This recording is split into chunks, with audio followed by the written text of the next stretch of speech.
Yeah, hello everyone. Many thanks for joining us this morning. Definitely been a healthy interest for today's session, air source heat pumps in mixed use schemes. Ryan and Doug, you can see on the screens, will be joining us. Let's admit Abigail. Ryan from Daikin will set the scene with the presentation initially, and then he'll be joined by Doug, the founder of Mesh Energy, as they discuss which approach, systems and factors to consider in the context of a low density mixed use scheme, be it centralised or decentralised. But before we kick off, please allow me to cover some admin. We have a lot to cover, so I'll try and keep it brief. Let me just move that out of the way. As it says here, please keep yourselves muted on throughout the presentation, but you're more than welcome to leave your cameras on. And we do like feeling as if we're talking to someone. The chat has been enabled, so we'll open up the session to Q&A later on. So do come off mute or raise your hand if you'd like to ask a question at that point. It'd be good to hear from you. We want as many people to be involved as possible. The session is being recorded and it will be uploaded later, probably tomorrow by the time YouTube have done what they need to do. So we'll upload it to both the Mesh Energy YouTube channel and the Meshwork platform itself. And let's just let someone in. Thank you. And for those that are new to Meshwork, and I know there's a few of you on this call, Meshwork is your low energy and sustainable building design community. So we do encourage people to share learnings and come together. And we host webinars like this on a regular basis. And we're all pushing towards a better, towards building a better built environment. And if you do see value in belonging to Meshwork, then we'd appreciate it if you would refer your friends. So this month we are running a referral campaign. So anyone who does refer friends will, or peers or colleagues or graduates or whatever they may be, anyone that's interested in sustainability, they go into a hat and there's a chance to win a £50 John Lewis voucher for the person that recommends or refers the most, and £20 for those that have referred someone. So a bit of a lucky dip. So yeah, we are looking to grow the community even more, so we'd appreciate your help in doing so. Meshwork was set up by Mesh Energy and Doug, and Doug will talk later on. As it says here, you know, we are an independent firm of energy consultants, and Doug will be happy to hear from any of you at any point in time. So before we progress, it'll be good through the chat system or the chat function, just to introduce yourselves to each other, say hello, say where you're from, why you're here. And yeah, that's all on that part. So I will now ask Ryan to, well, welcome Ryan. Thanks for taking the time out of your day to join us. Yeah, looking forward to this one. Let me stop sharing my screen so then you can share your screen. We can commence. Perfect. Thank you all for joining and coming along. I will quickly introduce myself. So I'm Ryan Philp. I work at Daikin UK. We're a global manufacturer of all kind of HVAC products, anything and everything from domestic heating and air source heat pumps, which is kind of the premise of what we're talking about now, up to commercial and industrial sized kind of megawatt type heat pumps, ventilation systems, etc. As I say, I've been at Daikin for about 7 years. Predominantly I've spent that time working kind of in technical sales, so with M&E consultants, looking at schemes such as this. And then I've also dabbled with kind of new build house builders and looking at the kind of future home standards, future building standards, which is again going to be incorporated in what we're talking about today. I'm not going to go too much over the kind of history of the types of projects and what this topic is, but I'll just cover a couple of slides on kind of the background of when we talk about heat pumps and the transition towards heat pumps from kind of high temperature, high carbon systems, when we're talking about residential, commercial spaces and how kind of future buildings are going to look like, especially mixed use and kind of the pros and cons between centralised and decentralised. Traditionally, as Gate, I'm just going to really touch on this very, very quickly.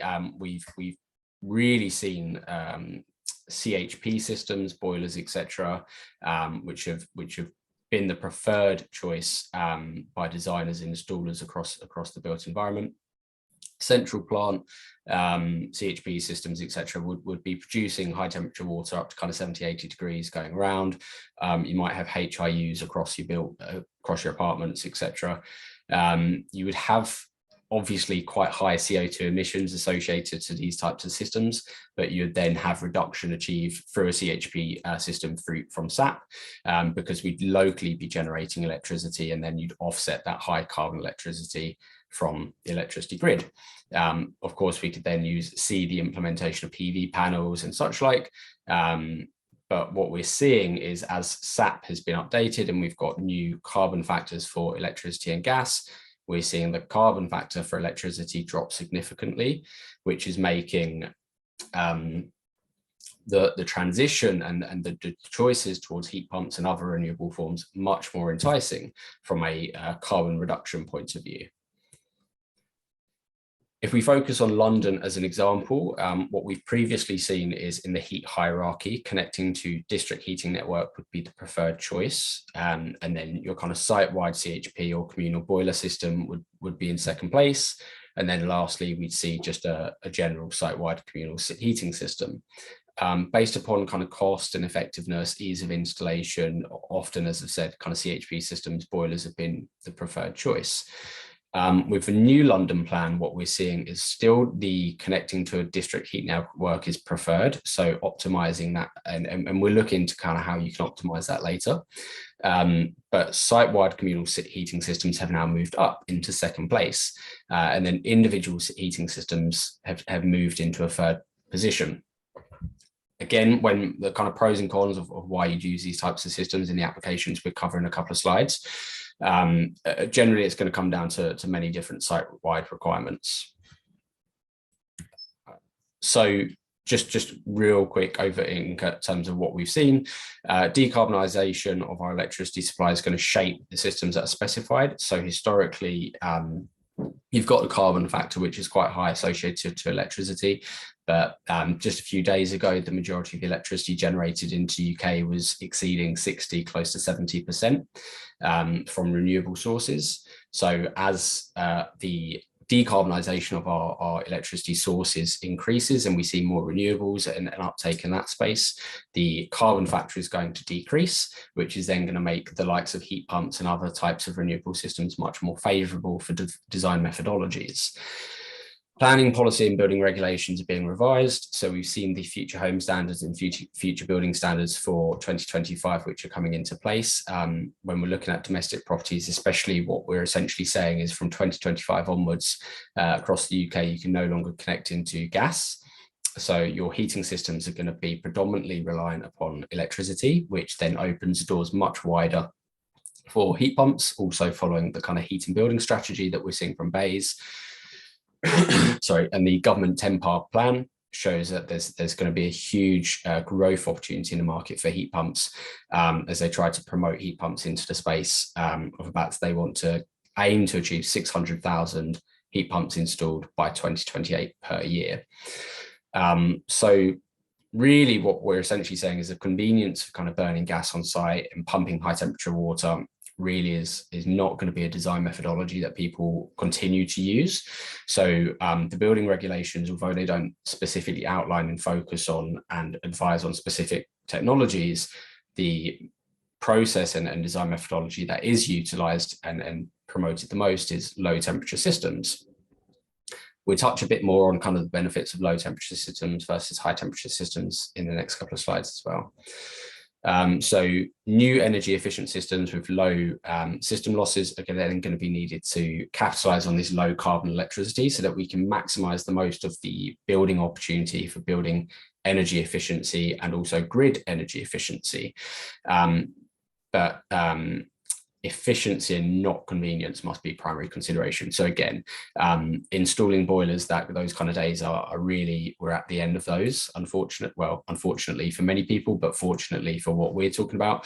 And greater onus is going to be on the kind of design considerations, design responsibilities to make sure we're doing these calculations correctly to work on reducing waste and not oversizing systems. So if we actually talk about the kind of mixed use schemes and the opportunity for centralized versus decentralized, if we're talking about just low density, so just an image here, we're only talking like 2-3 floors, for example, commercial spaces and retail spaces down the bottom. If we take a decentralized approach, you might have down a kind of heat pump solution route, you might have multiple heat pumps assigned to each tenanted space. The onus and responsibility of each heat pump in terms of maintenance, installation, maintenance, servicing, etc., would then sit with the occupier. There's a couple of options in terms of and considerations to be made when we take the decentralized approach. As I said, you would have a individual air source heat pump per tenanted space, and now dependent upon if you've got either building regulations and permits which allow for it, or if you've got balcony space, you could have a like local air source heat pump per apartment, which might sit on a balcony or on an exterior wall. In doing this, you then open up the opportunities for what types of air source heat pumps are available. Different air source heat pumps on the market would either be like monoblock type systems, which then you've got water leaving, which everything's got kind of self-contained within the outdoor unit, and you've got water leaving from that unit into the apartment. A lot of benefits with that, but a limitation is that you can only really travel about 10 meters between that external unit and then your water tank, which is going to sit within the apartment. So if, however, all of your plant equipment is going to be placed either at ground level or on the roof in more of a central location, then you might then be kind of pushed towards different types of air source heat pump technology, such as split systems, which then we'd be using kind of a refrigerant which goes between the outdoor unit, and then you'd have the indoor unit with a tank. This then opens up the doors because you can achieve much greater piping distances, such like 30 meters. So there's a lot more flexibility when we talk about there's a lot of flexibility available dependent upon the type of air source heat pumps we're talking about. If, however, we move towards mixed use schemes which are slightly higher, so we're talking kind of 5 floors, 6 floors upwards, you might consider taking a more centralized approach. So we might say that actually we could have a common water loop which goes around the building. And then you would have different types of technology dependent upon the application of the spaces within that building. Sorry. So you could have a water source heat pump per apartment, for example. These water source heat pumps would do your domestic hot water and your heating, same as the heat pumps that we're looking at in this example. The output is going to be the same, so you've got space heating and hot water. You've also got the opportunity with some products on the market to achieve cooling, space cooling. So dependent upon the types of emitters you have, as we see across a lot of Europe, air-to-air type systems, i.e. fan coils, are much more preferred. In the UK, I think we're generally lovers of radiators and wet systems, so you're not going to see a huge uptake on the kind of cooling options. But nonetheless, we can really utilize, especially with new build, we can utilize underfloor networks for your space heating, and obviously the kind of thermal properties of the building are now going to be so much lower as part of the building regulations. So we can really reduce the kind of capacity of these heat pumps to make sure they're not massively oversized. For your commercial spaces, again, you could have a water source heat pump, but in this example, we might be using an air-to-air system. So what many people in the market refer to as VRV or VRF. Historically, we would have been utilizing VRV and VRF type systems across commercial spaces, offices, retail, hotels, etc. And we have been doing so for a long, long time. There's a lot of flexibility that comes with that type of technology. If we use a water-based, a water source VRV system, the internal operation of that system is exactly as many people would be used to when we talk about the opportunities for flexibility, simultaneous heating and cooling across multiple spaces, etc. But now we can connect the water source into that communal loop which goes around the building. I'll touch a bit more on that in the next couple of slides. Now, that communal water loop for that whole building we're still going to be focusing on using a low temperature system. So again, historically, we've looked at high temperature systems, which means, you can achieve that you're heating water up to kind of 70 plus degrees. So you get that instantaneous hot water. But a lot of the drawbacks with that is a really inefficient way to work with water and to heat spaces. But you also then have to consider the overheating and distribution losses with the higher temperature systems. As we move towards a centralized communal loop, we can maximize what we would or work with what we would call a low temperature loop or even an ambient loop. So that water loop would be going around the building closer to 30 degrees as opposed to 70 degrees. So we now haven't got to consider any kind of overheating within communal spaces such as corridors. So we then wipe out the need for any kind of communal circulation, cooling, mechanical extract. But this loop then can be served, and your heat source could then be a communal or a commercial air source heat pump, capacity ranging from kind of like 20 kilowatts up to megawatts. Or we can utilize heat networks, district heating, for example, ground source, water source, whatever's locally available. So in this type of scenario, as I say, we've got that energy distribution, so that communal loop going around the building anywhere from kind of 10 to 30 degrees. When we talk about heat pump technology, the delta T, or the difference between your flow and return temperature, is going to sit around about 5 degrees. Different manufacturers will have differences around that, but your kind of premium would be 5 to 7 degree difference between your flow and return, which if we're at that kind of 25 to 30 degrees and you've got heat pumps operating inside and heat pumps per the apartments and the communal spaces, commercial spaces, for example, and then if you've got a commercial heat pump that sits on the roof, that 20 to 30 degrees is a real sweet spot in terms of maximizing the efficiency, because when it's an air source heat pump, obviously the efficiency of that is going to be determined, and it's going to fluctuate hour on hour, day by day, dependent upon the ambient conditions. So in the winter it's going to drop, in the summer it's going to increase, etc. So if we try to keep that temperature of what we're trying to achieve at a relatively low output or a low flow temperature, then the efficiency of that air source heat pump isn't going to be overly compromised. But it also means that for the internal water source heat pumps, they're only potentially lifting a temperature difference from kind of 25, 30 degrees up to 40, 50 degrees, as opposed from a really low up to a really high. With the localized heat pumps, as I said, we can cover your kind of residential, your commercial and your retail spaces. But with the opportunity for the energy network and where that loop can connect into, there's a lot of potential for how we can move from just having that one energy loop, which is an efficient, balanced way that we can move energy around. But then we can also maximize it and look at connecting multiple buildings and multiple sources of heat or cool energy into a wider network. So we could have, and this is when we start talking about the differences between kind of 4th gen and 5th gen networks, or if we still have heat pumps in kind of an energy plant space, for example, we'd have multiple heat pumps working together, which can feed an energy loop or a heat network, and then they can service, just offices, hotels, but also still these mixed use schemes that we're talking about. So some of the benefits of kind of ambient loops for mixed use and a centralized approach, we're saving energy, we're reducing heat losses, so no overheating, as I've said before. We can reduce operating hours, save on cooling. It's a really nice circle, but the heat recovery element is a really crucial part of how we can drive down energy usage. Sorry. As opposed to having a total energy load requirement of your building, what we can do is maximize the balances and your kind of peak coincidental load. So for example, if we, so another couple of slides actually, but where we've got your commercial spaces and your retail spaces, they're predominantly going to have quite a high cooling load, as opposed to residential spaces, which are more going to be focused on heating requirements. So we now don't need an energy source or heat source, which is going to just provide an abundance of heating or an abundance of cooling. We can work out what a kind of balanced load is and how we can move that heat from one space into another. I've got a couple of videos and stuff on that, which I can show later, dependent upon time, and if there's more questions on that. The potential of this, obviously, if we're talking about low density, we're only going to be talking about quite low capacity, so kind of 4 or 5 floors upwards.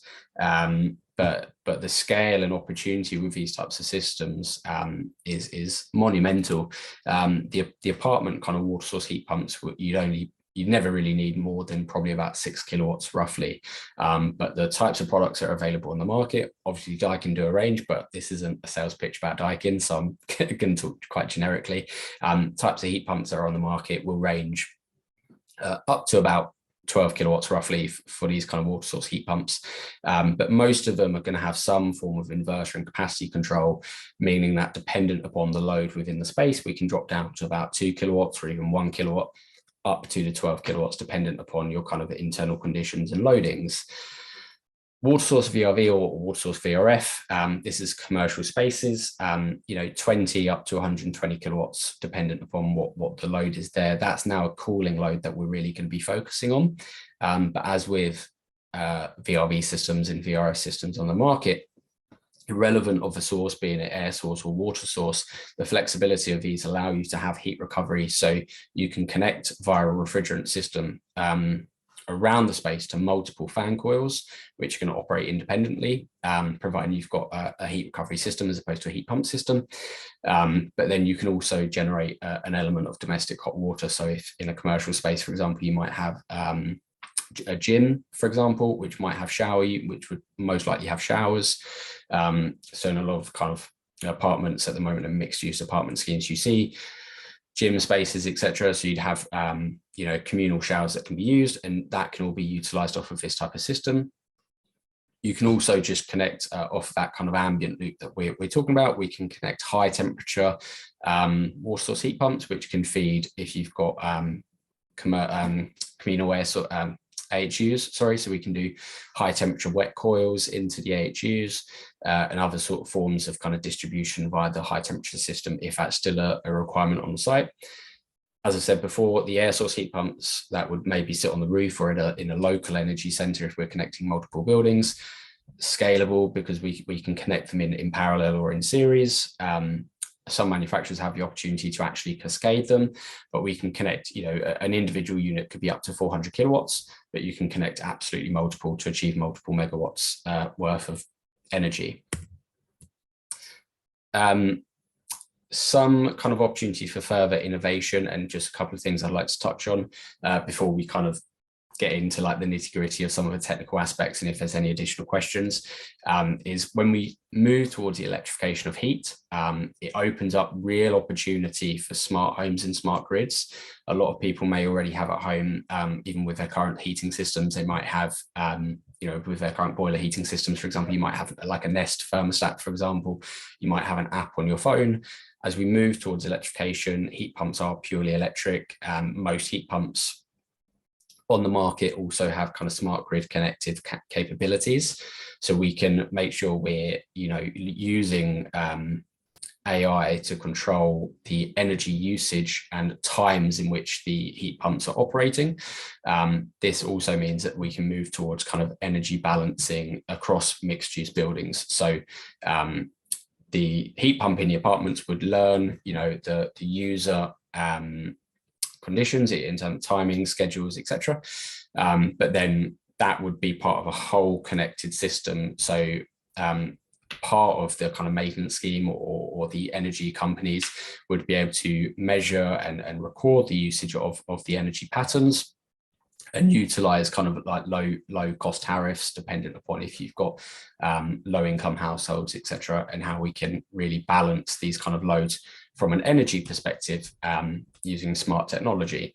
As we widen the scope for mixed use and go down that kind of centralized approach, it also means, as I said before, on that kind of energy balancing point of view, you can have large capacity for thermal storage. So then we can load shift and you can have the opposing loads, meaning when we've got the heating and cooling via multiple spaces, we can move that energy from space to space without actually having to put or require too much energy draw on the heat pump, external heat pump, air source heat pump, commercial heat pump, if that's what we've got, or via the network. We can just really utilize pumps just to move that energy around within the spaces.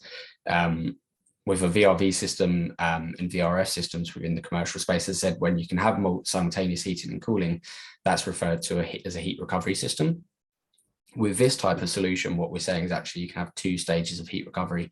So you can have simultaneous heating and cooling within the commercial space, just across multiple fan cores and multiple zones. But then any waste heat can be put back into that communal loop and shared round. One thing I would like to highlight as well is when we talk about is a social value aspect of electrification of heat, which I think a lot of people do have a tendency to kind of maybe sometimes miss out or maybe not look at in the greatest amount of detail. As we move towards electrification, there's a huge opportunity with new build. It is quite self-explanatory in terms of the path that it's going to go down, but the retrofit work and then the opportunity for kind of local authorities and social housing to get involved. There's a real opportunity of how we can incorporate electrification of heat and how we can utilize this technology, smart technology, and make the whole house kind of a safe working environment. There's a bit of work that's been done by an engineer who works at Hilson Moran. She's called Anna Tasumi, and she's got coined this idea, which is called the puzzle piece framework, which is about kind of a systems approach way of thinking to connect.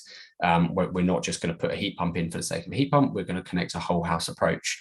And what kind of her philosophy is and what she talks about is how working from home gave people new opportunities, really. So both with and without any kind of psychological or neurological challenges, it encouraged them and gave them the opportunity to stay part of community and be part of kind of a productivity chain. So while maintaining, because they could be working from home, so they'd have opportunities to kind of maintain control of their working environment. So at home, you've got the lighting and the heating and everything to the kind of the levels of comfort that you enjoy, whereas in an office, you may not have that kind of individual control. So in many cases, this has kind of opened up opportunity for people to be part of a more connected community. So there's a real opportunity, I think, when we talk about this kind of puzzle piece way of thinking, that we can incorporate heat pumps and the electrification of heat, be it centralized or decentralized heat pumps, because they've all got that kind of smart grid capacity and capabilities. There's a real opportunity to make this a kind of a more inclusive and a more systems thinking approach of how we can retrofit this technology. Some considerations to be made really is when we talk about the building regulations, future home standards, etc., is they're looking at a 70 to 80% reduction in carbon emissions, but there's the net zero building standards, which is currently being talked about, and the need that we actually need to massively drive down those emissions, carbon emissions to zero effectively. That will put a great onus and responsibility on the embodied carbon of the kind of technologies that we're looking at. Using heat pumps, they're a renewable energy source, as there's many other renewables out there, but heat pumps obviously operate dependent upon your the mix of your energy supply, i.e. if it's fully renewable, theoretically your operational emissions are going to be zero, but you still have to consider what are the embodied carbon emissions and what are your upfront emissions of that product, and that onus and that responsibility then falls on the manufacturers. So as these standards come into play and this becomes a bigger part of the conversation, the embodied carbon measurements and data is going to need to be collected and reported on to make sure that when we make these decisions of what technologies to use, what refrigerants to use within the systems themselves, it's driving down the GWP value of refrigerants towards low or zero GWP. So you might be using HFO refrigerants, as with some of the commercial heat pumps that you'll see on the central systems. And that's going to drive down the carbon, the total and whole life carbon of the project, which is key, really. We can no longer just focus on the operational carbon emissions and give ourselves a pat on the back. There's a wider scope that we need to start looking at. The industry skills gap as well, that's a kind of piece that needs to be looked at for, and that's part of networking, that's part of the discussion. We need to understand how we can transition. We've got about 150,000 roughly heating or boiler installers across the UK who install over 1 million, I think it's 1.6 million boilers every year. So we need to work out how we can transition those installers towards this kind of low carbon or zero carbon renewable heating platform and industry, and then also how we can make it and encourage new individuals into that space to make it a more inclusive working environment for everyone. And then lastly, just cost. Of course, there's cost considerations and pros and cons between centralised and decentralised. But if we start talking about wider heat networks, it's not really a cost problem. There's an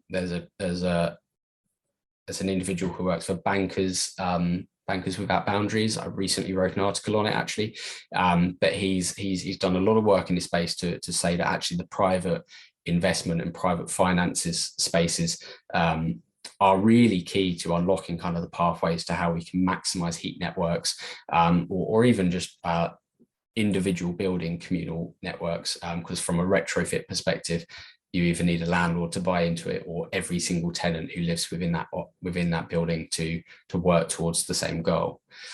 Yeah, there's about 20 more slides with kind of technical information about how these products work, but I don't want to bore everyone. So I'll probably wrap up about there and then open it up to any questions. And of course, I can share the other slides if those kind of questions are relevant. But thank you. No, thanks, Ryan. Fantastic. There was already some questions that have come in. On your slides, please share the whole deck, and I'll upload the video, your deck, and the chat as well to Meshworks, so everyone can see what you're willing to share. Doug, anything you want to pick up on? I had a couple of things. I mean, we'll quickly get round to the questions from some of the others on the chat, but the couple that I scribbled down was, and maybe this is a really obvious answer, but as we have seen quite significant decarbonising of the electricity grid over the last decade, and not least the last 5 years, which the latest kind of SAP calculations reflect. And as you were saying, combined heat and power, or CHP as it's known, was popular for a long time, and now it doesn't make sense for a number of reasons. But when we get to the holy grail of kind of net zero carbon electricity, so for every kilowatt hour that finds its way to a heat pump or a light bulb or a dishwasher or whatever it is, there's no carbon involved in the production of that. Are we still thinking that heat pumps are the kind of the foreseeable solution? So as that carbon footprint goes down to zero, you were talking about the embodied carbon in these things, but heat pumps are still, there's still the choice, be it ground source or air source or otherwise. Yeah, it's a great question, and ultimately I would say energy efficiency is kind of the key when we talk about this. There's plenty of different technologies that either currently exist or people think is going to be kind of the silver bullet, be it infrared or direct electric or hydrogen, which I know people are absolutely loving at the moment. But anyone probably on this call probably knows that's maybe not the right solution. I don't want to put my neck on the line, but energy efficiency, I think, is the key there, especially when we talk about whole life carbon and operational carbon. Not just from a kind of like how can we lower our running costs, but also if we think if we take the exact current heat load and kind of energy requirement of all housing, the key that we want to understand is how much more energy, renewable energy, do we need to generate to be able to cover all of the kind of heating and electrical requirements across all of the built environment and transport and everything else. So energy efficiency with heat pumps, which I probably didn't touch on enough there, is really key, because when we talk about the COPs, so the coefficient of performance, which is basically output over input, or your SCOP, so your annual and average yearly efficiency, we can see an efficiency of heat pumps of kind of 3, 4 upwards, in water source systems 5, 6, etc. Whereas for a traditional heating system, I know that's kind of, there's no point worrying about it because they're a thing of the past, but traditional heating systems and even hydrogen boilers, we're never going to get an efficiency over that of 90%, so less than 1, which would be a COP. So energy generation is going to be really driven by the energy efficiency of the systems and technologies that we're using. So yeah, I would say definitely heat pumps, be it air source or water source heat pumps, are going to make up the biggest chunk of kind of that green transition for the foreseeable future. By the way, I've always got my eye on fusion. Let's see how they get on globally with Salt cracking the fusion nut. But the other thing as well there, and this is always a kind of a perennial problem with apartments. I mean, I love the idea of having a kind of a centralized plant room and not a lot of stuff in an otherwise very, very small space like an apartment. You know, the kind of a tower block or whatever. Space is an absolute premium. And I guess there's a big argument there for putting in ground source systems as opposed to air source, because any air source systems, you know, as discrete as the internal unit is, you've still got to scrub energy from using a fan unit, whether it's up on the roof or bolted to the outside of your very, very small facade, or you're on the deck of your very, very small deck in a high rise. So is it worth just kind of having a quick chat about the kind of pros and cons of space when you're talking about air and ground source in the kind of tight apartment? Yeah, definitely. So in a tight apartment space, when we talk about the kind of water source or ground source versus air source, with heat pumps, you need a cylinder. We're not heating water to 70, 80 degrees, as I said, generally. So we're not going to have instantaneous hot water. And it's an element of maybe for some people a behavioral change that you need to get used to. But essentially, wherever you've currently got your boiler, if it's in a boiler cupboard or similar, yes, we may have to take out the drinks cabinet that sits underneath it, but that can now be your kind of cylinder cupboard. As an example, if I live in a flat, that's essentially exactly what we would be doing. So in terms of internal space, there is still a requirement for internal units, dependent upon whether, regardless of if you use air source or water source / ground source. But dependent upon the technology that you use and the manufacturer that you decide to go with, those kind of cylinders could either be independent cylinders, and you can utilize smart cylinders such as what Julian did that we heard on a call last week, or you can go down a kind of a separate cylinder with a separate internal unit. And that internal unit would essentially be kind of like your heat exchanger if you have a split unit where we've got, you know, a 30-meter pipe run because you're limited with external space. Or we can use an integrated unit. And actually, I did see, yeah, as Julian has also highlighted, or we can maximize the opportunity to use, you know, what SunAmp do, so kind of thermal stores, etc. And that SunAmp, that's a brilliant addition, actually, Julian, because that really reduces the space that we need. But the internal requirements of what's needed between air source and water source heat pumps is going to be about the same. It's just going to come down to kind of what requirements you have or what limitations you have externally. So in an apartment, unless you've got a balcony, and if you're 4 floors up, unless your landlord has provided space in which you can put a heat pump on the roof or at ground level, then you're going to be quite limited towards the type of technology you can use. Okay, cool. And that did ring a bell in my mind, actually. Do you ever think they will come up with a combi air source or combi ground source system? If you can get flow temperatures up at, you know, foreseeably 70, 80 degrees off a single compressor in the next 5 years or so using new refrigerants and things, do you ever think they'll do a combi, combi system? If you had to put your money on it, surely. Yeah, I won't. High temperature domestic heat pumps do exist. So we offer them, so do other manufacturers. But without the cylinder, so getting rid of the hot water cylinder, so water on demand. The issue there is you're then having to look at quite a high capacity requirement and load requirement. And as we're trying to minimize, this is my personal opinion, obviously there's kind of R&D teams across the world who are looking at what exists. But as we're trying to keep down the capacity, the reason to keep down the capacity is to reduce the size of the outdoor unit. If we start talking about, a boiler, for example, it's a 1-bed flat and we've got a 20 kilowatt boiler because that was what was put in. The heat load in my property will not exceed 4 kilowatts. So it's massively oversized, but it's oversized because of the hot water load. If I had a 4 kilowatt heat pump with a cylinder, that would be much smaller as opposed to if I needed a 20, let's say there was a 20 kilowatt heat pump that existed, didn't need a cylinder, the 20 kilowatt heat pump that existed would then be a top discharge commercial unit, which I'd then lose my whole garden. So it's one or the other at the moment, and not to say that innovation won't change that. Yeah, sure. Let's see what happens.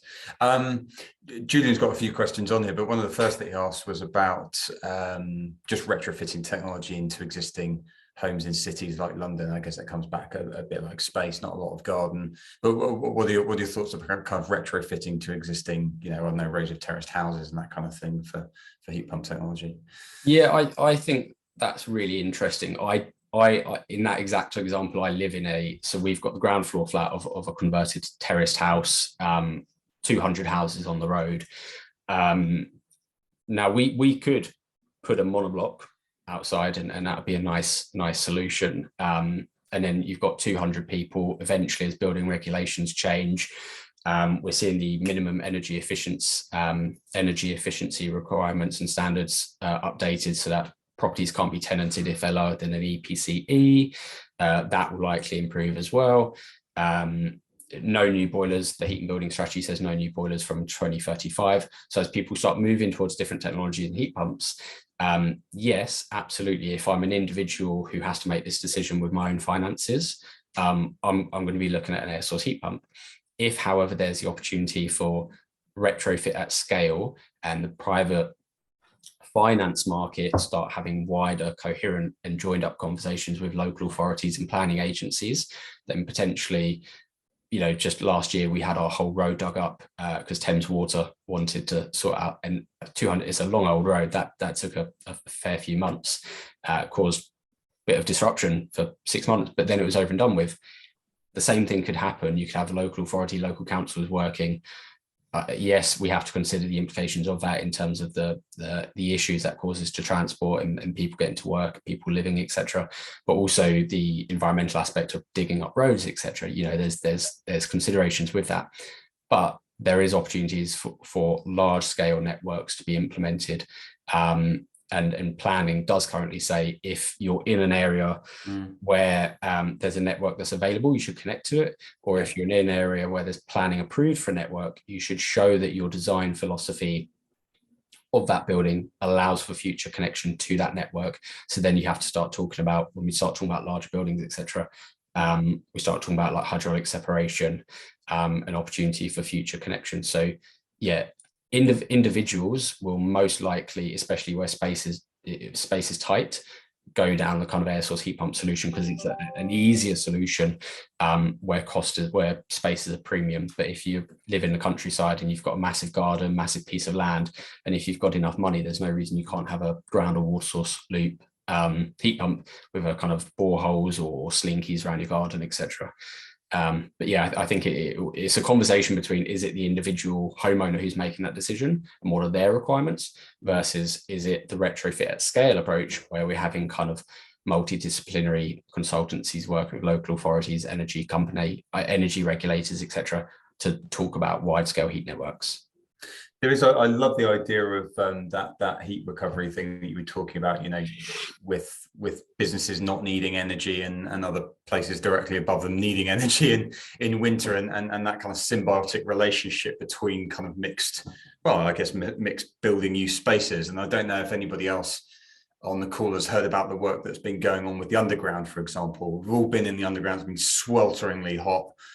Summer, winter, whenever, and there are schemes, and Ryan, I don't know if you've heard about these, but there are schemes that are trying to use, essentially pipe that air, probably not least for ventilation purposes, if nothing else, but make use of that warm air to buildings above, and again try and centralize and scrub heat from somewhere that just simply doesn't need it, and would probably frankly improve the quality of the air down there.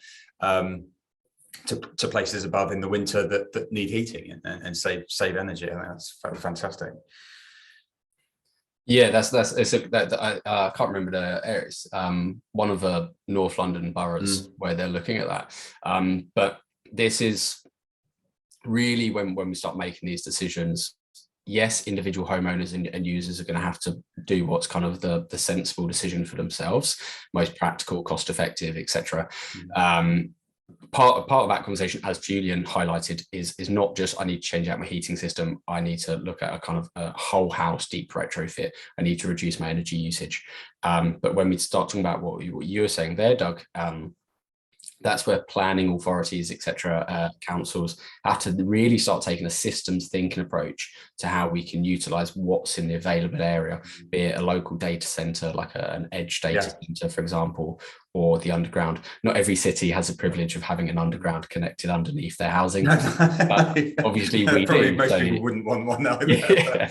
Yeah. But that does pose an interesting question with more and more data becoming available, and as we scrutinize new developments and the energy that they're using. I mean, imagine in 10 years' time, we've essentially got a heat map of the UK. So if you're building something new, you know, maybe you get credited by the local council if you tapped into an otherwise waste, you know, kind of waste energy that was being produced within half a mile or a mile away or whatever it was going to be. You know, all of that starts to become possible as we gather data, share data. And again, you know, I guess you get to choose, but maybe it would be regulated. I don't know. But at the moment, we don't have that information. But what we're starting to do is tickle at that kind of level based on some of these pilot schemes. I think it's got to come from both ends. Yeah, some of it's got to be privately financed, and then others, you know, the old government's got to put their hand in the pocket and show that they want to do something from an infrastructure point of view as well. Mm-hmm. I was just picking up on one other thing that Julian asked here as well, and feel free, guys. We're in the kind of the dying minutes of the CPD session, so do post anything else you've got. He asked about Daikin. We're going to put you on the spot now, Ryan, about Daikin and whether, I mean, SMA, who are a very, very famous inverter company, are carbon neutral. They're a manufacturing facility. Are you aware of what Daikin are doing in there? Have Daikin made a commitment to net zero production, transportation? That's great. It's a really, have they done anything? Let's hope they have. Yeah. It's a great question, and this is when we start talking about, and this is what all organisations of a certain size, eventually all organisations, but especially as we start talking about organisations which have a certain employee number or business turnover, will very soon become under scrutiny, and it will become regulated that they report on their kind of operational business emissions, and this is where we start to look towards, you know, ESG and other metrics in which you can report on. So yes, Daikin Daikin are a global manufacturer. So we've got Daikin Industries, which is Japan, which is kind of the head of Daikin, and then all of the different continents essentially have their own group or manufacturing facilities, etc. So Daikin UK are a sales affiliate for Daikin Europe, and so it's Daikin Europe where we manufacture all of our various different products, and then they get delivered, transported, etc. to all of the different countries where we sell and install these products. In the UK, we're very privileged that we've got a pretty big warehouse where you can kind of stock lots of kit, so we're not having to constantly get deliveries all the time. But yeah, so Daikin Europe have a pretty comprehensive sustainability and environmental report about the plan to get towards net zero and be a net zero business by, at the moment, I think it's 2050 is what they've said, which is kind of what everyone has to do. But there's a lot of work that we're hoping to announce as a UK business within the next following 12 months, hopefully sooner, on what we are doing as a UK business to kind of drive down our waste, energy, you know, material, transport, etc., but improve business efficiency. But I'm conscious that that's not been an official announcement, so there's kind of limits. But yes, under ESG, carbon reporting, and our own goals to get towards net zero, absolutely. I mean, we're a renewables manufacturer, so definitely we should be leading the space in how to actually be a sustainable company. But yeah, because of the size of the business and the various different manufacturing facilities, we have to make sure it's a uniform message and we're all on the same kind of pathway. Okay. Well, if nobody else has got any questions, that's done, Simon, unless you've got any. Well, I'll just pick up on one from Raina, who was asking, going back to practicalities, she was just interested in learning about any data you have for the efficiency of the systems in deep winter. Sure. Yeah, absolutely. So really depends upon if we're talking about kind of decentralized versus centralized approach. If we're talking about decentralized and just local air source heat pumps, that's where we get to publish the SCOP of the heating systems, and that takes into account your really low ambient conditions. Obviously, the efficiency of all heating systems, which are going to, I say all, predominantly all heating systems are going to dip in the winter. So, even a boiler is less efficient in the winter as opposed to the summer. But paying for boilers, operational costs and et cetera have been so cheap for so long, it's kind of been negligible. People haven't really paid a lot of attention there. But with heat pumps, as the cost of electricity has been so high, the efficiency for a homeowner and end user perspective is really scrutinized, and rightly so. So yeah, from a local perspective, you've got SCOPs of heat pumps. 3.5 upwards would be quite a comfortable kind of industry standard to say. There'll be different manufacturers who are higher or lower, but I think 3.5 is fair. If we talk about centralized systems, then you've got really high for the homeowner, for the apartment user, quite high, really high efficiencies to benefit from, higher than what I've said there for that 3.5, because we're now connecting to an ambient loop. So that water network is going to remain at kind of 25 degrees year round. So your homeowner or apartment owner or tenant only has to take that water from 25 degrees up to 50 degrees. So you're going to have really high efficiencies off of that. However, what's going to be really important to measure moving forwards is the building-wide system efficiency. So how much energy is being generated, utilized, and recovered across the whole network. That will then come down to it will be a case of manufacturers like ourselves having to collaborate and work very closely with energy providers to make, and there's companies out there who I can kind of share some links with at the moment who are offering kind of like heat as a service or kind of maintenance packages where they install, maintain and measure and do the energy supply as a whole package for these types of solutions. Yeah, high efficiencies can be had.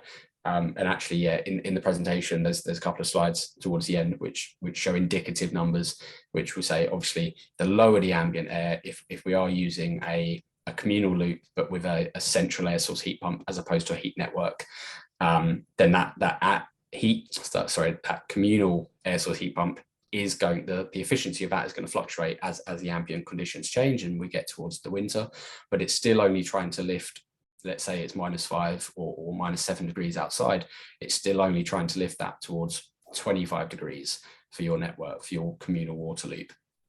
We're not trying to lift -5 up to 50. So it's that kind of two-stage lift, which is where we can maximize the efficiency across the system. So I can show you some kind of indicative, calculated, theoretical data on what that would look like. But of course, what's key moving forwards, as has been highlighted, is data. We've all got to learn from the data that the real life operational data. So it will be a case of us working with network operators to provide system-wide data on efficiencies of what can be achieved. That's quite a long answer, sorry. No, well, very thorough. No, thank you very much. I mean, it sort of does lead me on, which we definitely don't have time for, but when you mention about, no new boilers from 2035, I mean, so at the moment, people on this call and the people who are interested, they're the trendsetters and they're the ones that are doing their bit. Come, in 15 years or less, people, the laggards, they need to have everything in place by then. So it's not just a question about choosing now, it's making sure that these roads are dug up and systems are available for people to ensure that they can replace their boilers. But that's for another time. I think as with last week, plenty of information here, so thank you very much indeed. We've had a bit of a season of heat pump webinars and sessions. So the last one we have relating to heat pumps is on the 9th of November, which is actually an in-person event. So it's down in Guildford at the home of Surrey Cricket Club. So if anyone local to the southeast would like to come along and join a workshop there, then please do so. There's details on the website. as with Julian's presentation or chat last week, there's plenty of information on meshwork, on heat pumps, etc. So yeah, please have a look. But no, I think we've covered a lot there. So thank you, Doug. Thank you, Ryan. And thank you everyone else for joining. It's been a good turnout. So yeah, keep an eye on the events page. There's a couple more to be uploaded, and I'm looking at doing a Christmas networking session or December networking session. So there's more things in the pipeline. So no, thanks all. And sorry, let me just see. There are 4. Yeah, everyone's just saying thank you. Yeah.